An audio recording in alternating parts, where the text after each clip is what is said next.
Hello, I'm Lois Letchford, author of the book Reverse to Memoir and a literacy problem solver, talking to you today about the brain and growth when a child struggles. And this comes from watching Professor Joe Bowler talk about growth mindset in the brain and mathematics. So you can watch this on YouTube. It's all of 12 minutes long. But the first thing she talks about is fear in the brain and what it does to the brain. And I have this picture here that I've talked about a lot, about fear and the brain and what it does. And I relate to this significantly because my second son, Nicholas, went to school and failed. And during that whole year, he bit his fingernails, he wet his pants, and he stared into space. He was in a state of fear. He was unable to learn. The teacher shouted at him. He looked like he had no memory. All of those components stop a child from learning. And then when we do the testing, what are we doing? Are we putting them in an emotional state where they can actually take a test? Or are we putting them in a survival state, giving them a test and saying, well, look, they can't learn anyway, can they? So we have a problem with the way things are set up. So what's our mindset? How can we get our children to feel comfortable around us so that they are in an emotional state where they're not only asking, am I loved and am I okay? But rather I want them to be in the executive state when they are relaxed.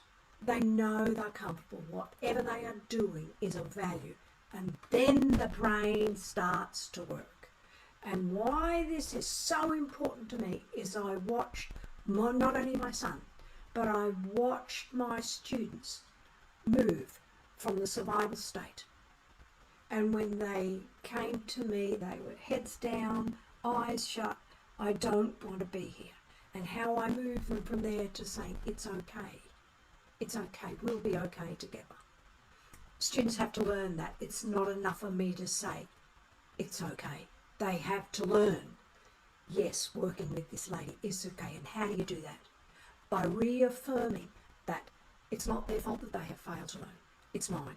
And my job here is to make sure you learn everything. And give them confidence to say, making mistakes in my class is acceptable. And then I watch my students grow. And when a child doesn't know something, it's up to me to work out how am I going to teach them. Language, I think, is actually harder to teach than mathematics. Look at why.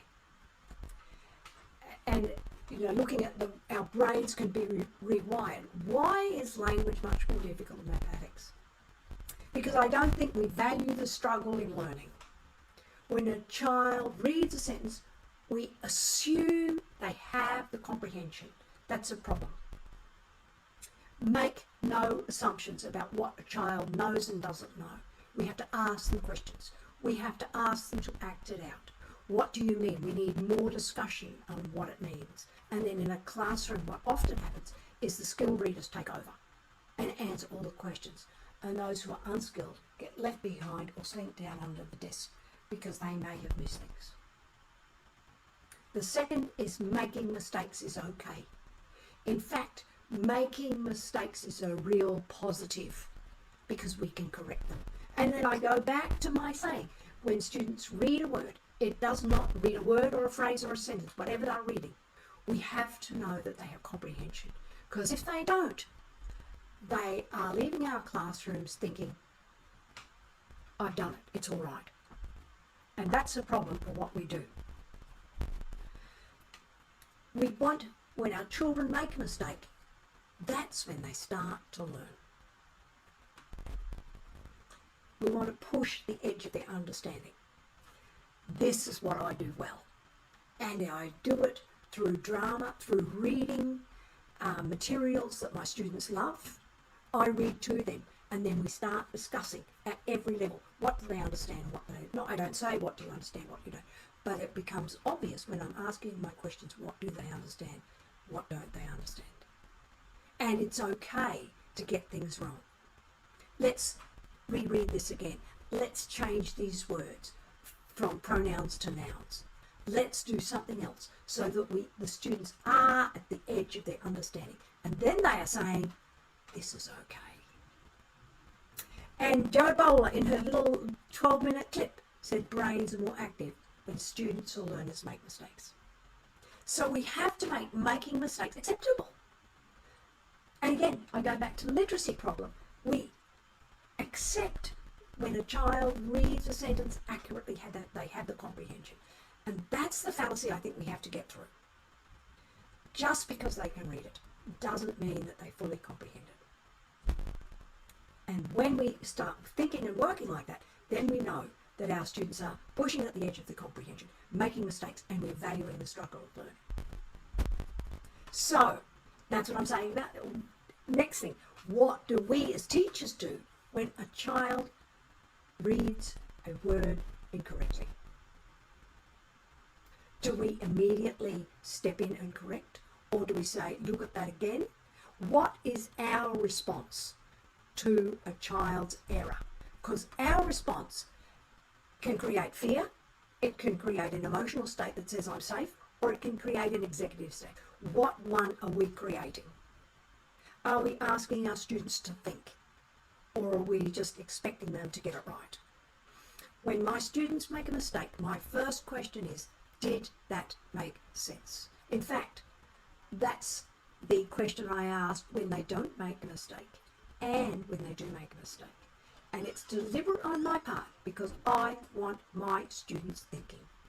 Have I read that sentence and does it make sense to me?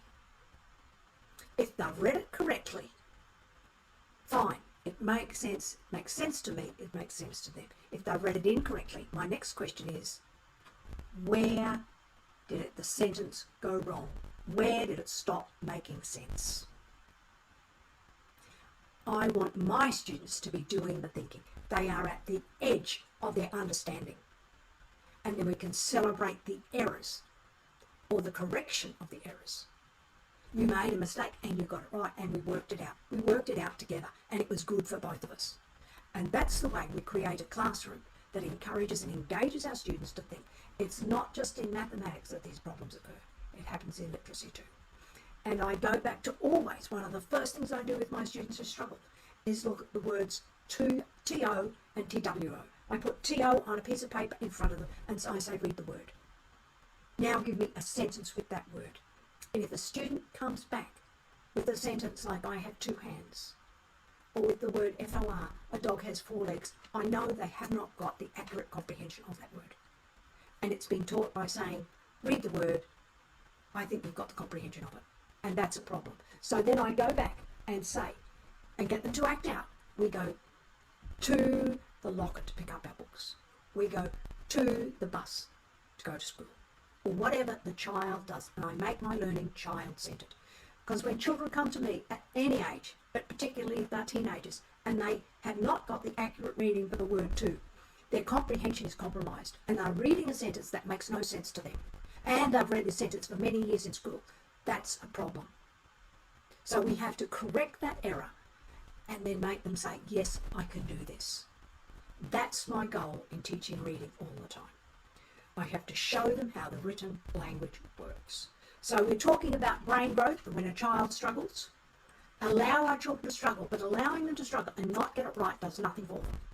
Particularly in literacy, we must uncover the problems that they are having that stop them from learning to read effectively. And it's more than just decoding. Thank you. Hit like, hit subscribe, and connect with me.